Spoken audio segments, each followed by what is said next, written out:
வணக்கம். இன்னைக்கு எல்லாருக்கும் ஒரு கற்பனையான ஒரு கதை சொல்லலான்னு பாக்குறேன். இது இப்ப நடந்த கதை இல்லைங்க, அந்த காலத்து நடந்த கதையா நினைச்சுக்கோங்க.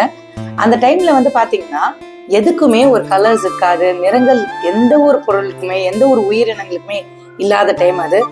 அப்போ கடவுள் நினைச்சாரு எல்லாமே இப்படி இருக்கே, நம்ம ஒரு ஒரு உயிரினங்களுக்கும் எல்லாருக்குமே கலர்ஸ் தரலான்னு ஒரு நாள் முடிவு பண்ணாரு. முடிவு பண்ணிட்டு சரி ஒரு ஒரு நாள் ஒரு ஒரு உயிரினங்களுக்கா கலர்ஸ் தரலான்னு சொல்லி அலோகேட் பண்ணாரு. முதல் நாள் என்ன பண்ணாருன்னா, கடல் வாழ் உயிரினங்களை கூப்பிட்டு இன்னைக்கு கலர்ஸ் வாங்கிட்டு போங்கன்னு சொன்னாங்க. அதே மாதிரி எல்லாம் வந்தாங்க. கலர்ஸ் தேவையான கலர்ஸ் என்னென்ன கலர் வேணுமோ கேட்டாங்க. எல்லா மீன்களும் தேவையான கலர்ஸ் எடுத்துக்கிச்சு. ரொம்ப சந்தோஷமா குச்சின்னு போயாச்சு. அடுத்த நாள் பாத்தீங்கன்னா விலங்குகளுக்கு கலர்ஸ் தரேன்னு சொன்னாரு. அதே மாதிரி சிங்கம், புலி, யானை எல்லாமே அவங்களுக்கு தேவையான கலர்ஸ் கேட்டாங்க. கடவுள் அதே மாதிரி என்ன கேட்டாரோ அப்படியே கொடுத்தாரு. அவங்களும் ஜாலியா போயிட்டாங்க. அடுத்த நாள் பறவைகள் சொன்னாங்க. பறவைகள் அதே மாதிரி இந்த கலர் தாங்க, எனக்கு எந்த கலர் தாங்கன்னு சொல்லிட்டு ஒரு ஒரு கலர்ஸும் ஒரு ஒரு பறவை கேட்டது. உடனே கடவுள் கொடுத்துட்டு இருந்தாரு. அந்த நேரத்துல பாத்தீங்கன்னா ஒரே ஒரு பறவை ரொம்ப ரொம்ப தூரத்துல இருந்து கடல் தாண்டி, மலை தாண்டி, மழைகள் தாண்டி, புயல் தாண்டி பறந்து பறந்து பறந்து பறந்து ரொம்ப கஷ்டம், எல்லா கஷ்டத்தையும் தாண்டி பறந்து வந்துட்டே இருந்ததுங்க. எப்படியாவது போயிட்டு நம்ம இன்னைக்குள்ள நம்மளோட கலர்ஸை வாங்கணும்னு நினைச்சு வந்துட்டு இருந்தது. வரும்போது பாத்தீங்கன்னா ரொம்ப நைட் ஆயிடுச்சு.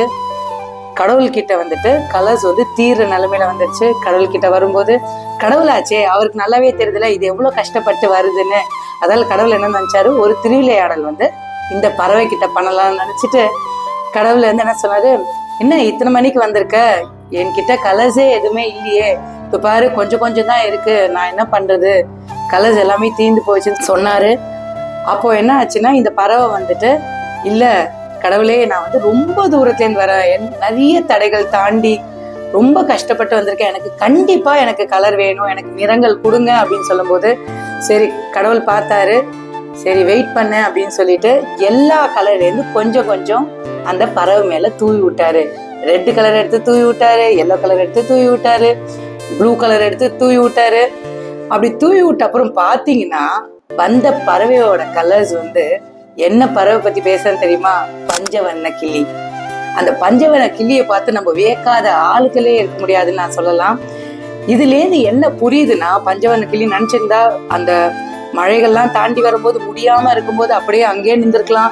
இல்ல கடவுள் இல்ல என்கிட்ட சொல்லும் போது திரும்பி போயிருக்கலாம்.